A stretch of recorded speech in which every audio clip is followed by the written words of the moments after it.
আসসালামু আলাইকুম ওয়া রাহমাতুল্লাহ। নাহমাদুহু ওয়া নুসাল্লি আলা রাসূলিহিল কারীম, আম্মা বা'দ।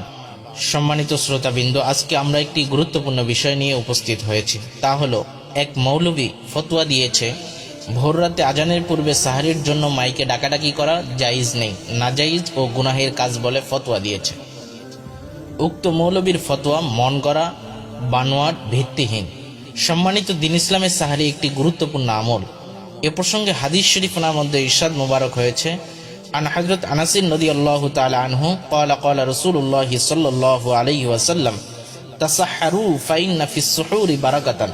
হযরত আনাস রাদিয়াল্লাহু তাআলা আনহু ওনার থেকে বর্ণিত, তিনি বলেন, নূরে মুজাসসাম হাবিবুল্লাহ হুজুর পাক সাল্লাল্লাহু আলাইহি ওয়াসাল্লাম তিনি ইরশাদ মুবারক করেন, তোমরা সাহরি খাও, কেননা সাহরি খাওয়ার মধ্যে বরকত রয়েছে। এই সাহরি খাওয়ার জন্য মানুষ যেন যথাসময়ে উঠতে পারে, সেজন্য আমাদের দেশে সাহারিতে ডেকে তোলার সংস্কৃতি রয়েছে। মহল্লার তরুণ ছেলেরা অলিতে গলিতে হেঁটে হেঁটে ও মসজিদের মাইকে ইমাম বা মুয়াজ্জিন রোজাদারদের ডেকে তুলেন, কেননা অনেকে সে সময় ঘুমিয়ে থাকেন, কারো কারো সাহারির শেষ সময় স্মরণ থাকে না। মূলত রোজাদারের সুবিধার জন্য এইভাবে ডাকা হয় ও সময় ঘোষণা করা হয়। মূলত এটি পবিত্র রমাদান শরীফ ওনার সৌন্দর্যও বটে। আর রোজাদার ব্যক্তিকে ঘুম থেকে জাগানো নিঃসন্দেহে উত্তম কাজ। এতে করে রোজাদারকে রোজা রাখতে সাহায্য করা হয়।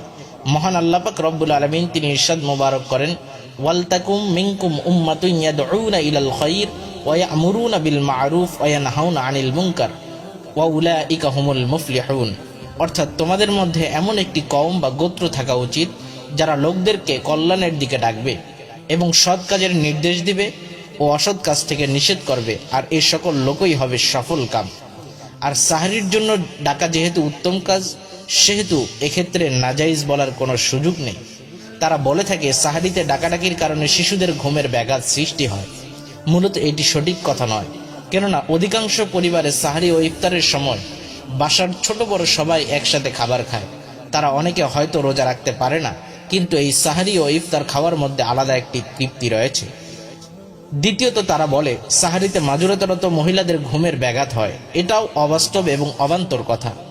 প্রতিটি বাসায় মহিলা, সে মাজুরতা হোক কিংবা না হোক, মহিলারাই আগে ঘুম থেকে উঠে সবার জন্য খাবার প্রস্তুত করে।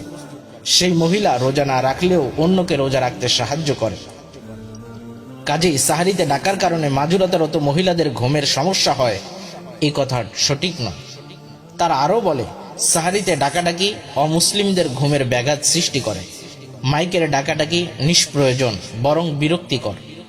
এটিও একটি হাস্যকর যুক্তি, কেননা তাদের এই যুক্তিতে মুসলমানদের অনেক কিছুই বন্ধ করে দিতে হবে, কারণ সেগুলো অমুসলিমদের মধ্যে বিরক্তি তৈরি করে।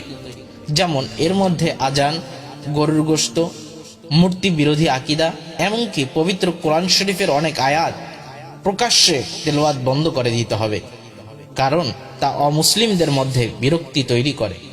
মূলত তাদের এসব ভিত্তিহীন, মন গড়া, বানোয়াট এই যুক্তি গ্রহণযোগ্য নয়। মহান আল্লাহ পাক সূরা মাইদার 2 নং আয়াত শরীফের মধ্যে ইরশাদ মুবারক করেন, তাআওয়ানু আলাল বিররি ওয়াত তাকওয়া, তোমরা নেকি ও পরহেজগারিতার মধ্যে পরস্পরকে সাহায্য সহযোগিতা করো। এই আয়াত শরীফ আমল করতে গিয়ে কেউ যদি সাহরির মতো নেক কাজে কাউকে ডেকে দেয়, তবে সেটা বন্ধ করা কি সঠিক হবে? কখনোই নয়। মূল কথা হলো, ভালো বা উত্তম কাজ করতে গিয়ে শরীয়তের খেলাফ কোনো কাজ করা যাবে না। যেমন গান বাজনা বাজানো, ঢোল তবলা পিটানো ইত্যাদি করা, এগুলো নাজাইজ। এগুলো থেকে বিরত থাকতে হবে।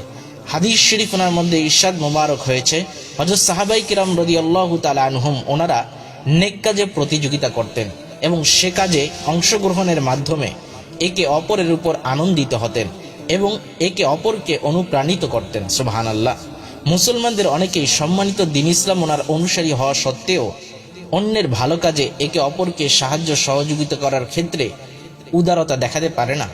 ন্যূনতম ভালো কাজের প্রশংসা করারও মানসিকতা তারা রাখে না, যা কোনোভাবেই কাম্য নয়।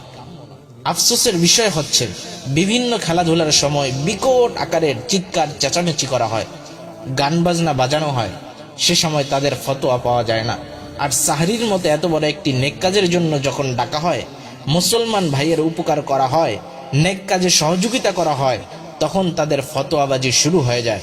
শুধু তাই নয়, এত বড় নেক কাজকে নাজাইজ বলে ফতোয়া চালিয়ে দেওয়া হয়েছে, নাউজুবিল্লাহ। মূলত সম্মানিত দ্বীন ইসলামে কোনো বিষয়কে নাজাইজ বা হারাম প্রমাণের জন্য সরাসরি পবিত্র কোরআন শরীফ, হাদিস শরীফ, ইজমা কিয়াস থেকে দলিল প্রয়োজন। সাহারির সময় ডাকাকে যে তারা নাজাইজ বলে ফতোয়া দিল, এটার সপক্ষে তারা কি কখনো কোনো দলিল পেশ করতে পারবে? কখনো পারবে না। কাজেই সাহারির সময় ডেকে দেওয়া কখনোই নাজাইজ নয়। জাইজ তো অবশ্যই, বরং বেমেসাল ফজিলত হাসিলের মাধ্যম। সুবহানাল্লাহ। মহান আল্লাহ পাক রব্বুল আলামিন তিনি আমাদের সকলকে বুঝার তৌফিক দান করুন। আমিন।